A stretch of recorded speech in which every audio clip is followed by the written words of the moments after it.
오늘 하나님 말씀은 마가복음 13장 24절부터 37절까지 말씀입니다. 마가복음 13장 24절부터 37절까지 말씀.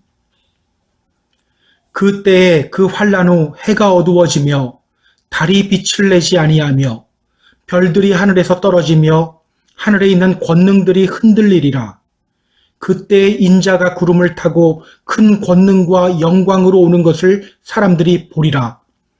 또 그때 그가 천사들을 보내어 자기가 택하신 자들을 땅 끝으로부터 하늘 끝까지 사방에서 모으리라. 무화과 나무의 비유를 배우라. 그 가지가 연하여 지고 잎사귀를 내면 여름이 가까운 줄 아나니 이와 같이 너희가 이런 일이 일어나는 것을 보거든 인자가 가까이 곧 문 앞에 이른 줄 알라. 내가 진실로 너희에게 말하노니 이 세대가 지나가기 전에 이 일이 다 일어나리라. 천지는 없어지겠으나 내 말은 없어지지 아니하리라. 그러나 그날과 그때는 아무도 모르나니 하늘에 있는 천사들도 아들도 모르고 아버지만 아시느니라. 주의하라, 깨어 있으라. 그때가 언제인지 알지 못함이라. 가령 사람이 집을 떠나 타국으로 갈 때에 그 종들에게 권한을 주어 각각 사물을 맡기며 문지기에게 깨어 있으라 명함과 같으니, 그러므로 깨어 있으라. 집주인이 언제 올는지, 혹 저물 때 일는지, 밤중 일는지, 다굴 때 일는지, 새벽 일는지 너희가 알지 못함이라. 그가 호련히 와서 너희가 자는 것을 보지 않도록 하라. 깨어 있으라. 내가 너희에게 하는 이 말은 모든 사람에게 하는 말이니라 하시니라. 아멘. 교회력으로 보면 오늘이 새해입니다. 오늘부터 새로운 교회력이 시작되었고요. 오늘은 대림절 첫 번째 주일입니다. 교회력은요, 늘 대림절이라는 절기로 시작돼요.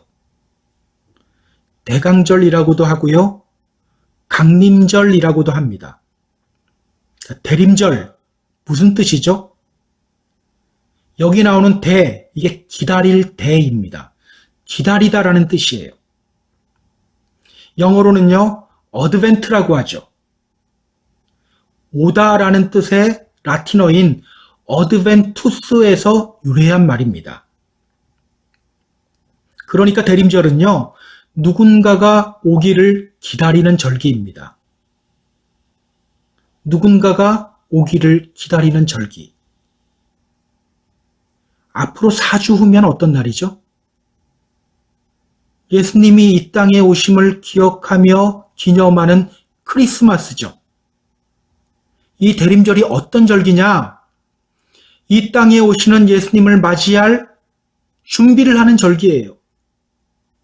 이 땅에 오시는 예수님을 기다리며 맞이할 준비를 하는 절기. 그런데 여러분 착각하면 안 됩니다. 이 대림절은요, 단순히 예수님 생일 파티 준비하는 시간이 아니에요. 단순히 크리스마스 장식으로 집을 꾸미는 시간 아니에요. 단순히 가족들 선물 준비하는 시간, 그런 시간도 아니에요. 이런 것들 하지 말라는 말이 아닙니다. 정말 중요한 것이 무엇인지를 알아야 한다는 거예요. 대림절, 원래는 에피파네이아라는 헬라어 단어로부터 왔어요. 에피파네이아, 이 단어는요, appearance, 나타남이라는 뜻이에요. 에피파네이아, 이 단어가 성경에서 주로 어떻게 사용되었는지 아세요? 총 5번이 나오는데요. 모두 예수님의 재림에 대해 언급할 때 사용됩니다. 예수님의 재림에 대해 언급할 때. 그렇다면 여러분, 우리는 이 대림절 어떻게 보내야 합니까? 크리스마스 파티 계획하면서 보내는 게 아니라 우리의 마음을 정돈하고 다시 오실 주님을 맞을 준비를 하며 보내야 하는 겁니다. 신랑을 맞이하기 위해 등불에 기름을 채우고 준비하는 신부와 같이 우리의 신랑 되신 그리스도를 맞이할 준비를 하며 보내야 하는 거예요. 물론 우리는 늘 예수님의 오심을 기다리며 살아야 하죠. 그런데 우리의 마음이 흐트러질 때가 있잖아요. 이 대림절 기간을 통해서 우리는 그 흐트러진 우리의 마음을 다시 잡아야 하는 겁니다. 이런 찬양이 있죠. 예수님 맞을 준비됐나? 진정 거듭났나요? 예수님 피로. 내 옷은 흰 눈보다 깨끗해졌나요? 예수님 맞을 준비됐나? 이 찬양 가사처럼 나는 지금 예수님 맞을 준비가 되어 있는가? 스스로에게 질문을 던지며 우리의 시선을 다시 주님께 고정해야 합니다. 오늘 우리가 함께 읽은 본문은요, 예수님의 오심을 기다리는 믿음의 성도들의 자세가 어때야 하는지를 우리에게 잘 알려줍니다. 이 대림절, 오늘 본문을 통해서 그리스도의 날에 합당한 사람이 되기를 함께 결단하는 시간을 갖도록 하겠습니다. 자, 그럼 본문으로 들어갈게요. 자, 33절 보시기 바랍니다. 33절, 주의하라, 깨어있으라, 그때가 언제인지 알지 못함이라. 자, 35절도 같이 읽습니다. 그러므로 깨어라, 집주인이 언제 올는지, 혹 저물 때 일는지, 밤중 일는지, 다굴 때 일는지, 새벽 일는지 우리가 알지 못함이라. 자, 37절도 보세요. 깨어있으라, 내가 너희에게 하는 이 말은 모든 사람에게 하는 말이니라 하시니라. 오늘 주님이 계속해서 강조하는 말씀이 있죠. 그게 뭡니까? 깨어있으라, 깨어있으라, 깨어있으라. 오늘 주님은요, 재림의 날을 선포하며 말씀하셔요. 깨어있으라, 깨어있으라. 기억하세요. 이것이 바로 주님의 오심을 기다리는 우리의 자세가 되어야 합니다. 깨어있으라, 깨어있으라. 우리 믿음의 성도들은요, 늘 깨어있어야 돼요. 왜 깨어있어야 합니까? 32절 보세요. 그러나 그날과 그때는 아무도 모르나니 하늘에 있는 천사들도 아들도 모르고 아버지만 아시느니라. 그날과 그때는 아무도 모르기 때문에 하늘에 있는 천사들도 모르고 아들도 모르고 아버지만 아시기 때문에 예전에도 말씀드렸는데요. 이 말씀은 이스라엘의 결혼 문화를 토대로 이해해야 되는 말씀이에요. 이스라엘 문화에서 결혼은 두 번으로 이루어져요. 첫 번째 결혼을 정혼이라고 합니다. 이 정혼이 끝나면 신랑과 신부는 잠시 떨어져 지내는 시간을 갖죠. 신랑은 집으로 돌아와 자신의 아내와 살아갈 집을 짓고 신부는 또 한 남자의 아내가 될 준비를 하며 신랑을 기다립니다. 언제 신랑이 신부를 데리고 올 수가 있죠? 아버지의 명령이 떨어질 때. 아, 나 집 다 지었으니까 이제 나 I'm ready. 다 준비됐어. 나 신부 집 내가 가서 데리고 올 거야. 이런다고 갈 수 있는 게 아니에요. 아버지가 가라고 할 때 가야 하는 거예요. 그래서 아들도 모르는 거예요. 그렇다면 여러분, 하늘에 있는 천사들도 모르고 아들도 모르고 아버지만 아신다는 것, 이게 무엇을 의미합니까? 예수님이 다시 오시는 날은요, 정말 아무도 모른다는 뜻이에요. 아무도 모른다. 여러분, 선생님이 쪽지 시험 본다고 했는데 시험이 언제인지는 알려주지 않았다고 한번 생각해 보세요. 그럼 어떻게 해야 합니까? 선생님 다이어리를 몰래 훔쳐서라도 언제 시험 보는지를 알아내야 하는 걸까요? 아니죠. 선생님이 때를 말씀하시지 않은 것은요, 다 이유가 있는 거예요. 평소에 예습 복습 철저히 하라는 거예요. 그러면 학생은 어떻게 하면 되는 거예요? 평소에 예습 복습 철저히 하면 되는 겁니다. 그 방법밖에는 없어요. 마찬가지입니다. 하나님이 그때를 알려주시지 않은 이유는요, 다 이유가 있는 거예요. 벼락치기 하지 말라는 거예요. 우리로 하여금 평소에 깨어있는 믿음의 성도가 되게 하기 위해서예요. 때문에 우리는 늘 깨어 있어야 하는 겁니다. 자, 그렇다면 여러분, 깨어 있다는 것, 이게 구체적으로 무엇을 의미할까요? 깨어 있다는 것, 이게 구체적으로 무엇을 의미할까? 여러분, 깨어 있어라라는 말 들으면 여러분의 머릿속에 무엇이 가장 먼저 떠오릅니까? 뭐가 가장 먼저 떠올라요? 보통 깨어 있어라라는 말을 들으면요, 많은 분들이 이런 장면을 머릿속에 떠올려요. 함께 손을 들고 주님의 이름을 애타게 부르는 모습, 주여 주여 주여 하면서 막 주님의 이름 애타게 부르면서 기도하는 모습. 혹시 여러분도 이런 장면이 떠오르나요? 그런데요, 여러분, 우리 한번 생각해 볼 필요가 있어요. 그러한 모습이 깨어있는 것일까? 그게 깨어있는 것일까? 물론 깨어있는 사람은 열심히 기도하고 열심히 말씀 봐요. 그런데요, 그냥 단순히 그렇게만 생각하면 안 돼요. 그렇게만 생각하면 우리 안에 자연스럽게 생기는 질문이 있어요.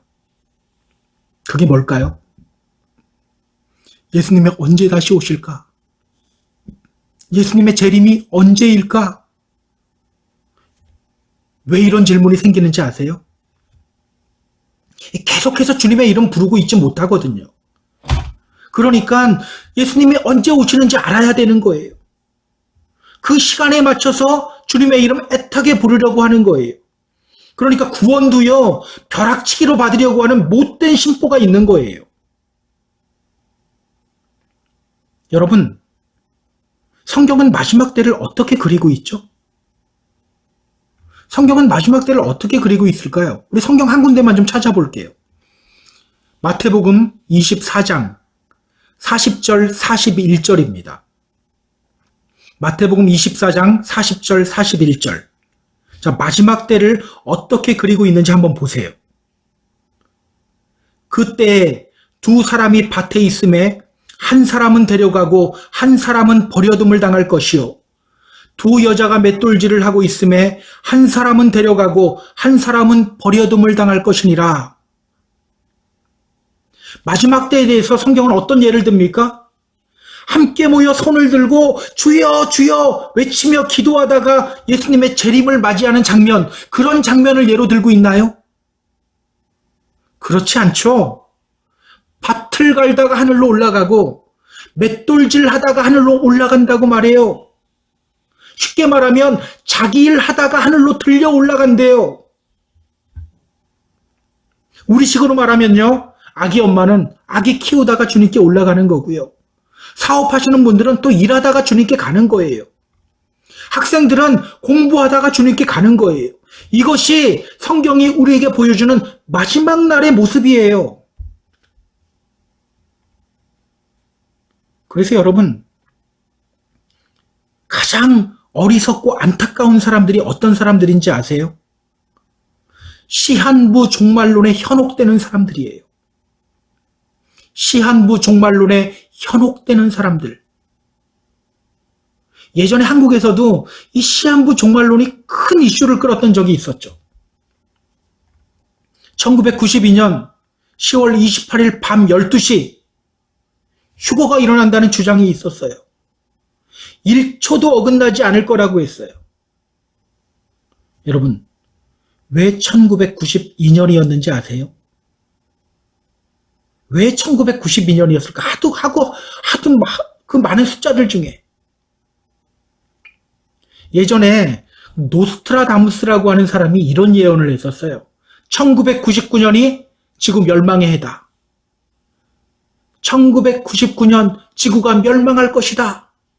그 1999년에서 성경에 나오는 7년 대환란의 시간을 빼니까 1992라는 숫자가 나온 거예요.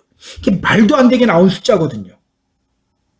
그런데요, 그 말도 안 되는 주장에 정말 많은 사람들이 현혹되었어요. 그때 저는 대학교 1학년이었거든요. 때문에 그것이 얼마나 세상을 떠들썩하게 했는지 아직도 생생하게 기억이 나요. 어떤 분들은요, 교회에서 주일 예배를 드리는 도중에 갑자기 일어나서 막 큰 소리로 외쳤어요. 곧 휴거가 일어납니다. 다가올 미래를 대비하세요. 지하철역에서 전단지 뿌리는 사람들도 있었어요. 어떤 사람들은요, 자신의 전 재산을 다 털어서 그 단체에 바치기도 했어요.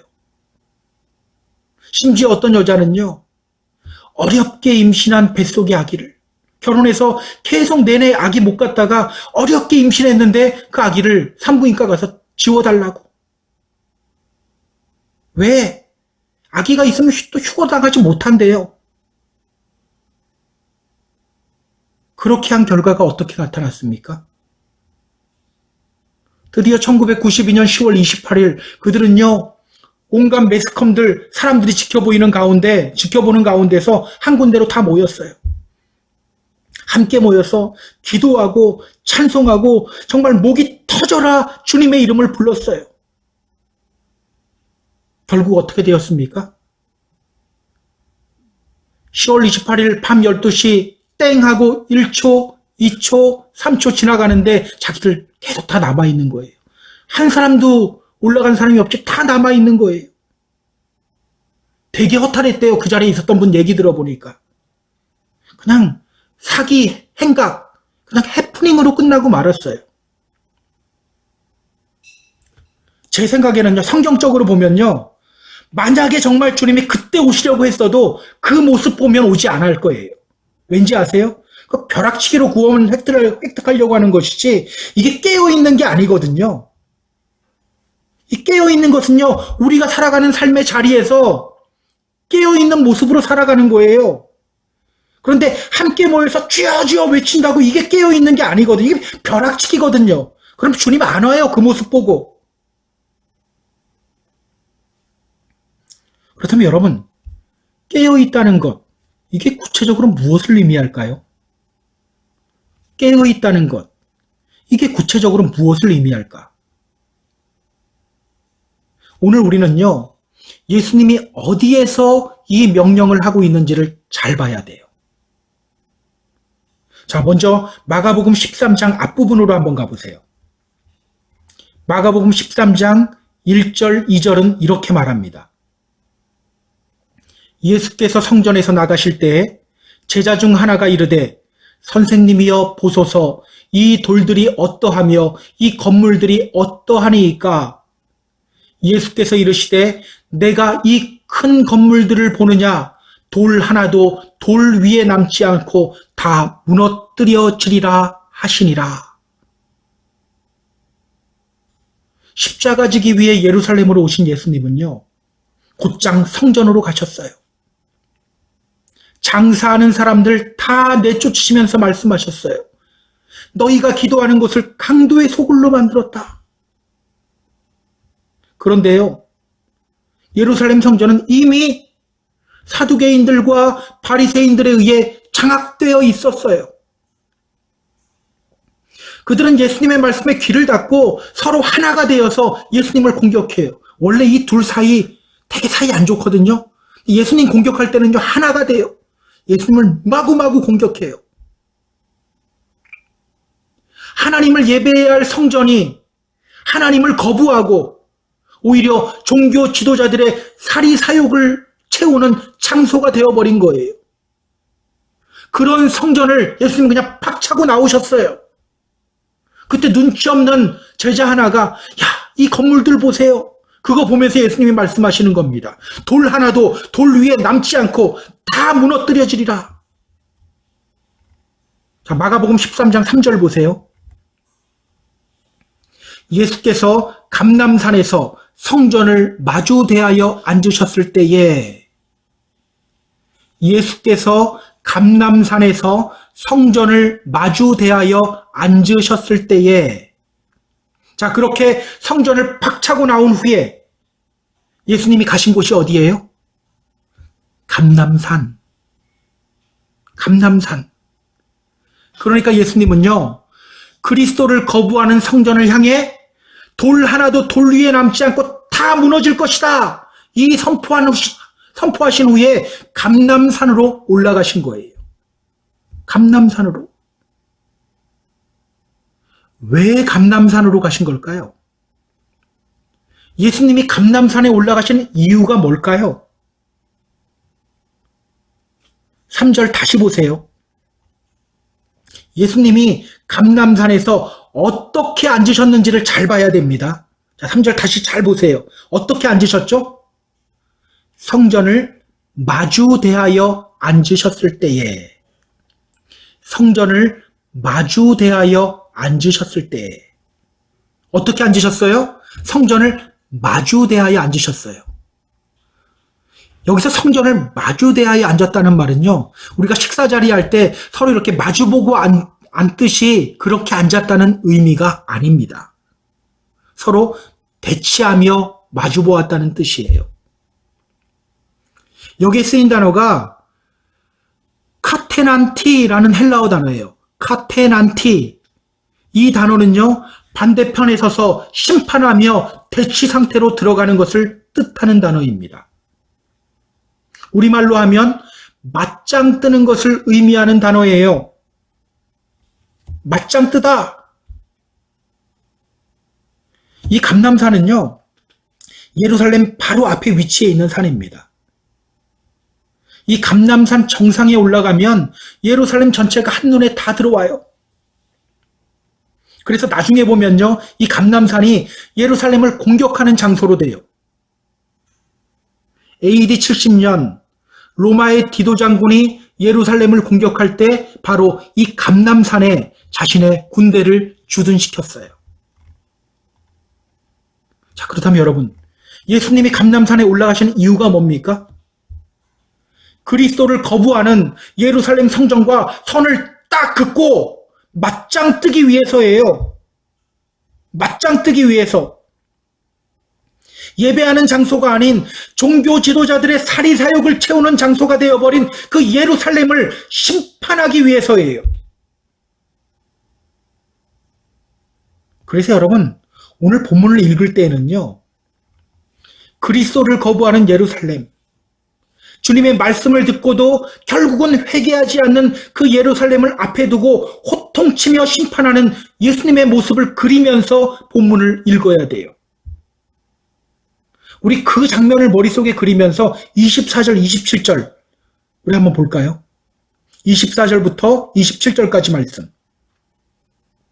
그때에 그 환난 후 해가 어두워지며 달이 빛을 내지 아니하며 별들이 하늘에서 떨어지며 하늘에 있는 권능들이 흔들리리라.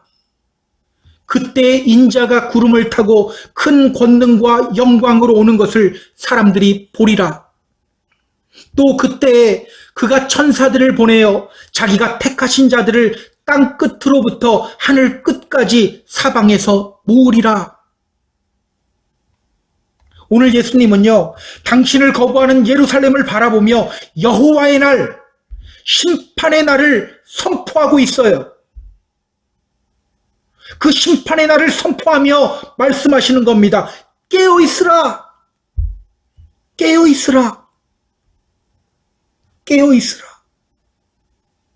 그렇다면 여러분, 깨어 있는 것은 무엇을 의미해요? 단순히 주여 주여 이름 부르고 함께 모여 기도하고 이것만 깨어 있는 것이 아니에요. 진짜 깨어 있다는 것의 의미는요, 예수님과 같이 감람산에 오르는 것, 이게 바로 깨어 있는 거예요.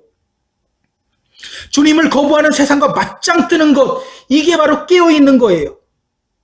물에 술 탄 듯 술에 물 탄 듯 세상과 그냥 그렇게 섞여서 살아가는 것이 아니라 딱 선을 긋고 맞짱 뜨는 것, 이게 바로 깨어 있는 거예요. 이런 책 제목이 있더라고요. 하나님의 백으로 세상과 맞짱 뜬다. 제가 읽은 책은 아닙니다. 제목만 봤어요.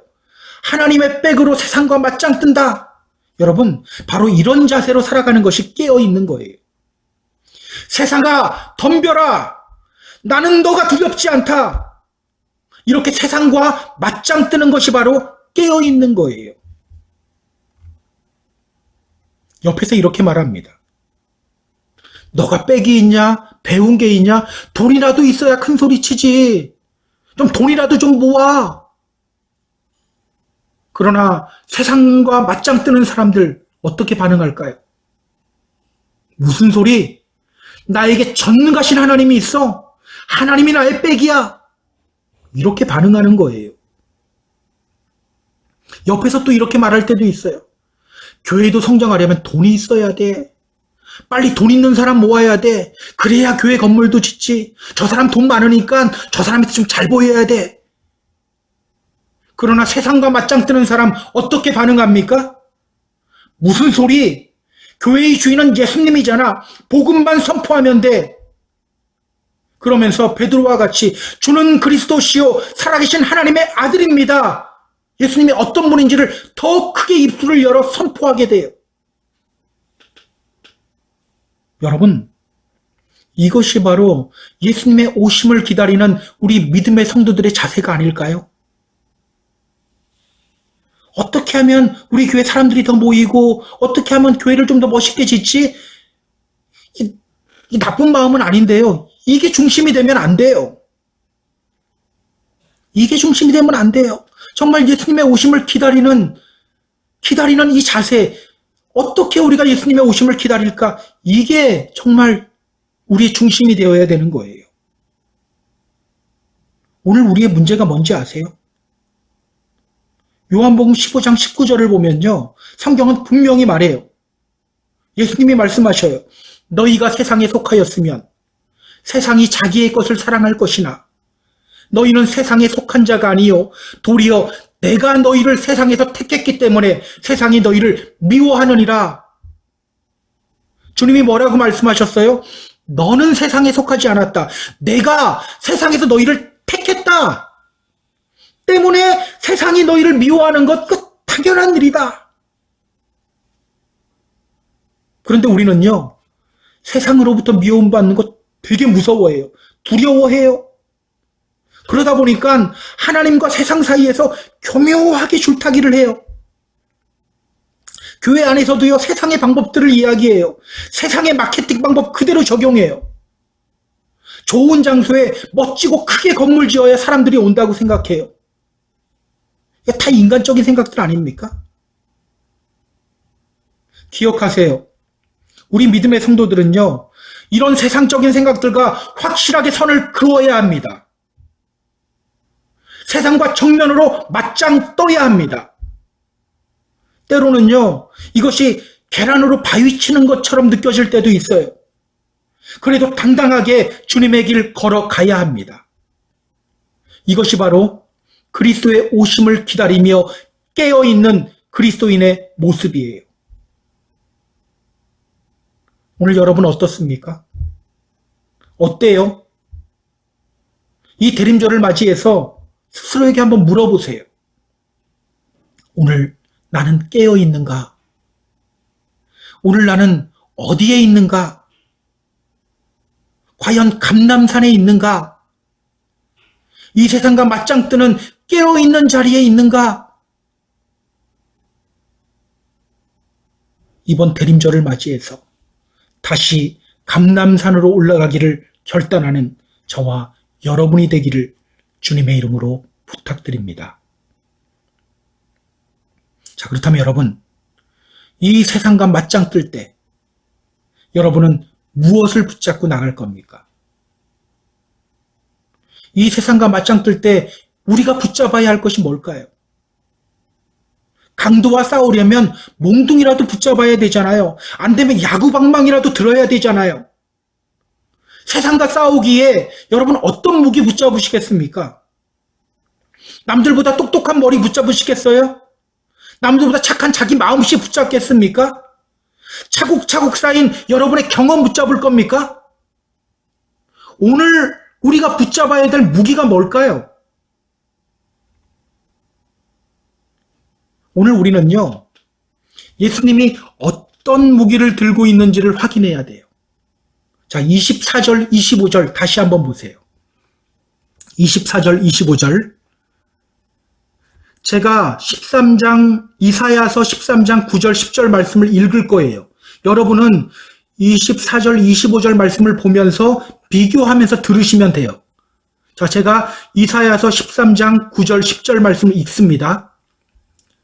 보라, 여호와의 날, 곧 잔혹히 분냄과 맹렬히 노하는 날이 이르러 땅을 황폐하게 하며 그 중에서 죄인들을 멸하리니 하늘의 별들과 별 무리가 그 빛을 내지 아니하며 해가 돋아도 어두우며 달이 그 빛을 비추지 아니할 것이로다. 자, 이 이사야 13장 9절 10절 말씀은요, 이사야가 바벨론의 멸망을 예언하는 장면이에요. 오늘 예수님은요, 그 이사야의 말씀을 인용해서 예루살렘의 멸망을 선포하고 있는 겁니다. 자, 우리 또 26절, 27절 말씀도 다시 한번 보세요. 26절, 27절 말씀. 여러분들 눈으로 잘 보시고요. 저는 다니엘서 7장 13절 말씀을 읽을 거예요. 여러분은 또 26절, 27절과 비교하면서 들으시면 됩니다. 자, 다니엘서 7장 13절 말씀 제가 읽습니다. 내가 또 밤에 환상 중에 보니 인자 같은 이가 하늘구름을 타고 와서 옛적부터 항상 계신 이에게 나아가 그 앞으로 인도되매. 어때요? 비슷하죠? 여러분, 지금 예수님은요, 그냥 기분 나쁜 감정으로 이 말씀하고 있는 거 아니에요. 너희들이 나를 이렇게 대해? 이 나쁜, 이런 기분 나쁜 감정으로 예루살렘을 향한 멸망 선포하고 있는 것 아니에요. 말씀을 통해서 심판을 선포하고 있는 거예요. 말씀을 통해서. 그렇다면 여러분, 세상과 맞짱 뜰 때 우리가 들어야 할 무기가 무엇입니까? 말씀이에요. 기억하세요. 말씀이 우리 믿는 사람들의 무기가 되어야 합니다. 그때그때 느끼는 여러분의 기분이나 감정이 아니에요. 여러분의 지식이나 경험도 아니에요. 말씀이 무기가 되어야 합니다. 우리 믿는 사람들은요, 말씀이라는 진리 위에 설 때 거룩하게 돼요. 말씀이라는 무기 들고 나아갈 때 이 세상과 맞서 싸울 수 있게 돼요. 그래서 여러분, 깨어있는 사람들은요, 말씀으로 이 세상과 맞짱을 떠요. 깨어있는 사람들은 말씀으로 나아가요. 엘리야 선지자를 보세요. 그가 아하방을 향하여 선포를 하죠. 내가 섬기는 이스라엘의 하나님 여호와께서 살아계심을 두고 맹세하노니 내 말이 없으면 수년 동안 비도 이슬도 있지 아니하리라. 내 말이 없으면 수년 동안 비도 이슬도 있지 아니하리라. 그가 어떻게 왕을 향하여 이렇게 담대하게 선포할 수 있었습니까? 신명기 11장 16절 17절에서 하나님이 말씀하셨어요. 너희들이 다른 신들을 섬기며 그것에게 절하면 내가 하늘을 닫아 비를 내리지 않게 할 것이다. 성경에서 분명히 이렇게 말하거든요.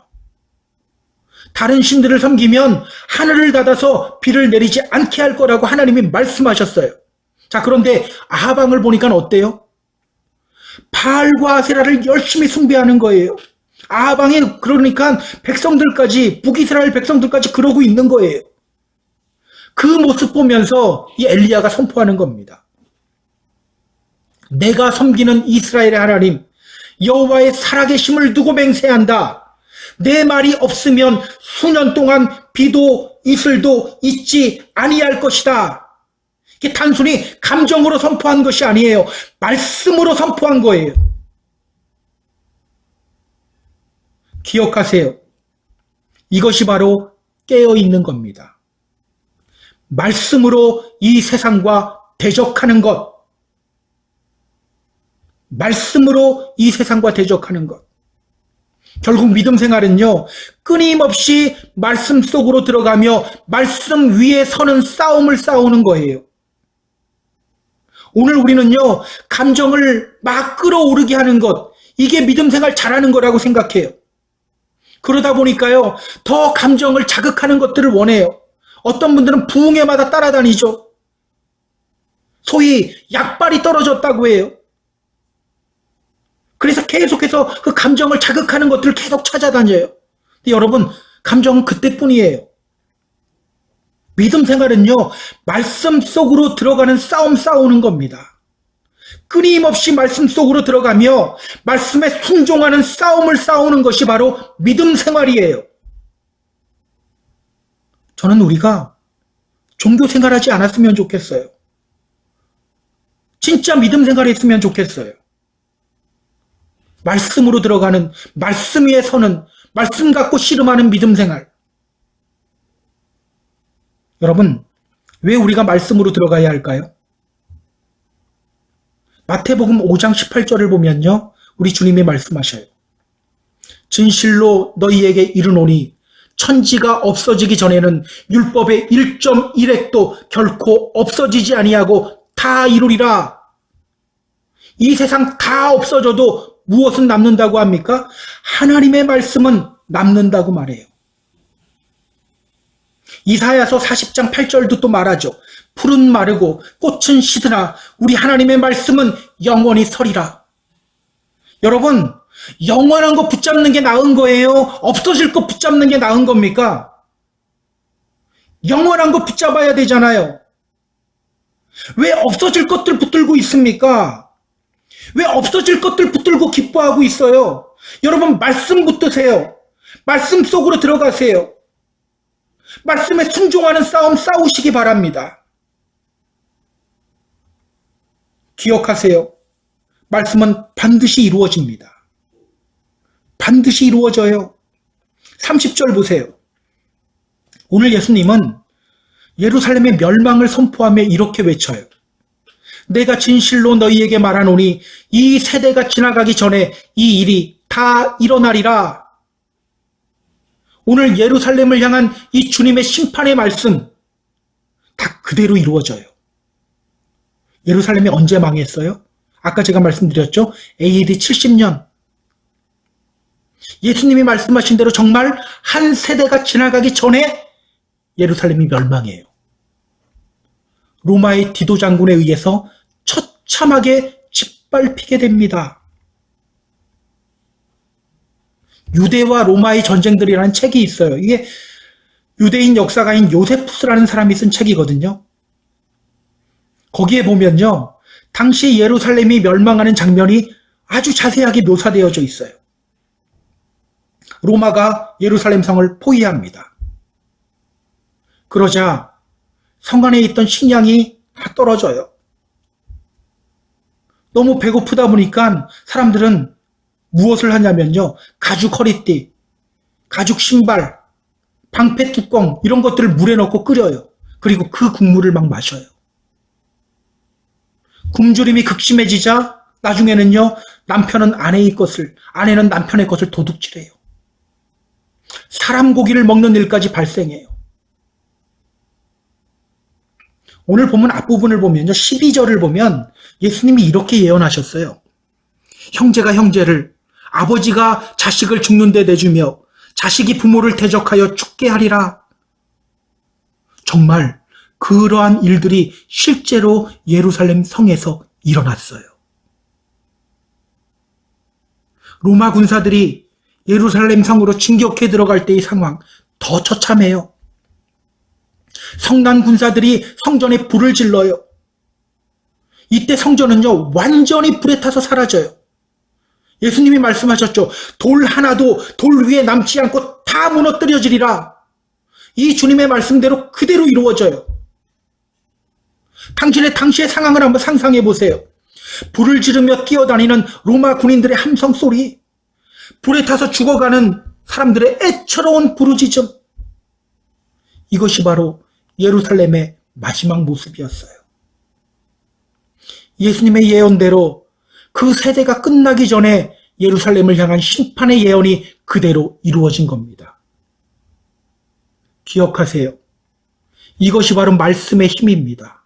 말씀의 능력입니다. 주님의 이름으로 부탁드립니다. 이 대임절 더욱더 말씀 속으로 들어가는 저와 여러분이 되었으면 좋겠어요. 말씀을 무기로 삼고 세상과 맞짱 뜨는 저와 여러분이 되었으면 좋겠습니다. 이제 말씀을 좀 정리할게요.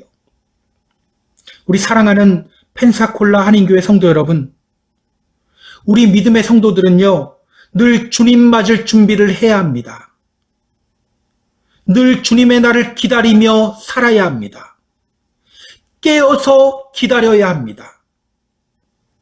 하나님은 깨어있는 사람을 찾으십니다. 깨어 있어야 듣게 되고 깨어 있어야 보게 됩니다. 깨어 있어야 만나게 되고 깨어 있어야 경험하게 됩니다. 지금 여러분은 어떤 상태입니까? 혹시 잠자고 있지는 않나요? 잠자는 여러분의 영을 깨우시기 바랍니다. 말씀으로 무장되어 감람산으로 올라가시기 바랍니다. 그렇게 주님의 날에 우리의 몸과 영과 혼을 흠없이 보존하는 저와 여러분이 다 되기를 주님의 이름으로 축복합니다.